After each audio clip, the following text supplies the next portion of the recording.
Bine v-am găsit, fraților, la un nou episod de la Căsuța din Pădure. Astăzi o să vedem ce o să mai facem pe aici. Nu o să facem mare lucru pentru că sunt singur. Cătă nu poate veni deoarece are ceva treabă pe acasă. Și oricum o să revină episoade și cu Cătă, dar momentan nu este aici, sunt singur. Și m-am gândit eu să aprind focul și să fac curățenie astăzi. Nu o să mă pun la lucruri sau ceva. Cu toate că am adus aici jos nailoane din astea, cum ambalaje de la vată din aia care se pune la tavan să se încălzească. O să o punem ca să o pun la căsuța din pământ, acolo pe ea, pentru că va veni pus, cum să zic eu, va veni pus pământ peste și să nu se rupă. Dar astăzi nu, o să fac curățenie pe aici prin prejur, după cum puteți observa, ok, așa, aici avem un moloz și aici am în căsuță puțin de tot. Stați să iau și eu chibritele astea de aici, că să le pun aici pe masă. Și acolo sub ambalajele alea, am adus o față de masă.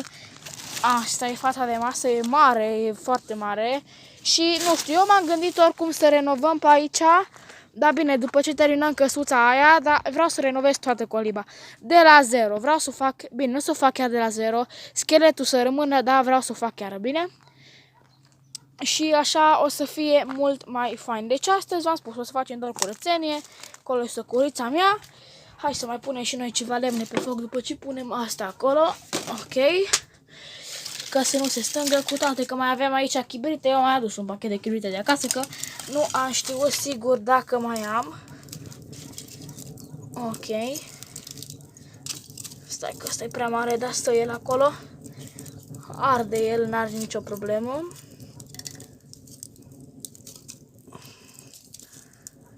O să ardă el dacă vrea, dacă nu, nu.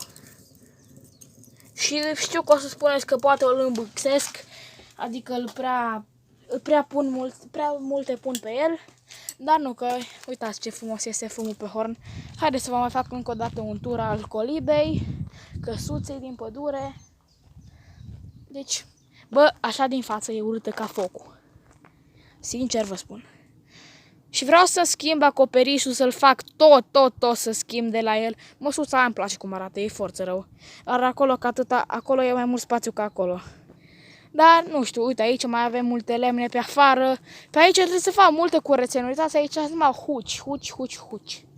Și, na, haideți că revin când o să mă apuc instant de curățenie.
Fraților, cam atât am reușit să fac până acum.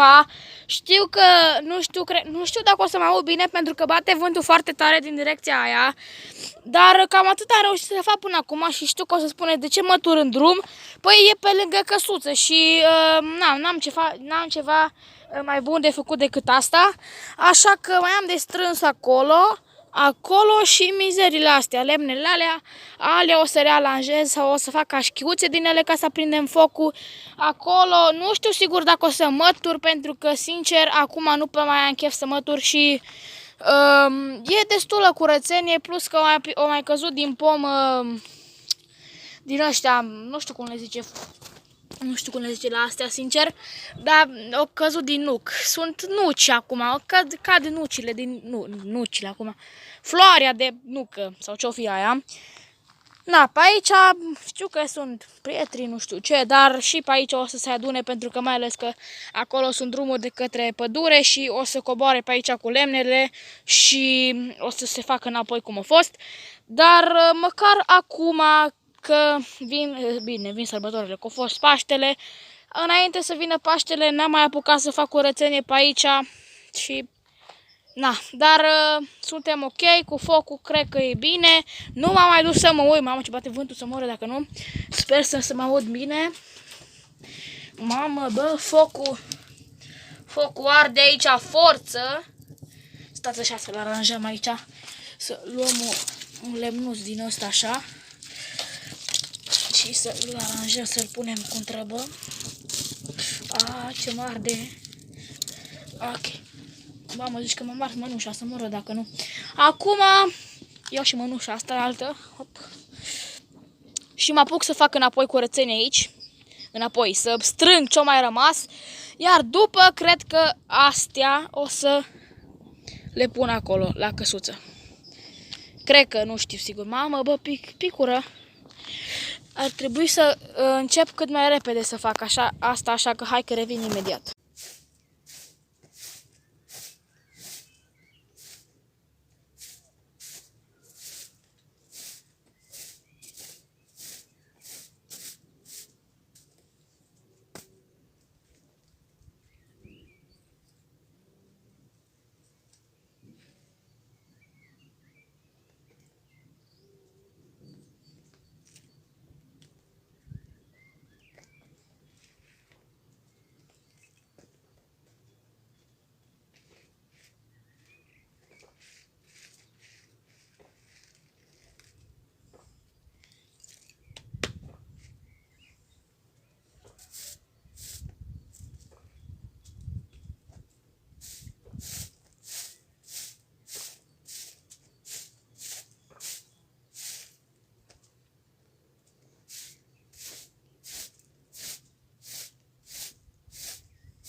Bă, fraților, am terminat și eu aici. Arată foarte ok în partea asta, ce mai trebuie făcut un pic. Acolo încolo n-are rost că e drum, așa că, na. Aici ai puțin mai multă mizerie, deoarece e unde facem focul, acolo facem foc de tabără, bine, de tabără, înțelegeți voi. Și acum nu știu ce să fac cu astea. focul merge. Stai să vă arăt. V-am arătat un pic pe horn acolo. Aici totul e în regulă. Nu e mare, de-aia nu vreau să-l fac nici eu mare, dar stați să fim mai siguri. În caz că se aprinde cum trebuie, să punem și aia acolo. Stai că mă pica ghiozdanul, chiar acum am văzut. Nu am observat înainte. Așa că acum aș vrea să mă pun să tai din lemnele alea, că să le fac ca șchiuțe. Sau, stați așa să mergem și noi până acolo, până aici și frumos să mergem la asta, la căsuța din pământ. Să vă arăt și vouă ce s-a mai făcut nou. Am terminat partea aia de sus de făcut. Mamă, ce departe pare, bă, pe telefon și în viața reală era 20 de metri, 30, 40. Aici am numai scânduri.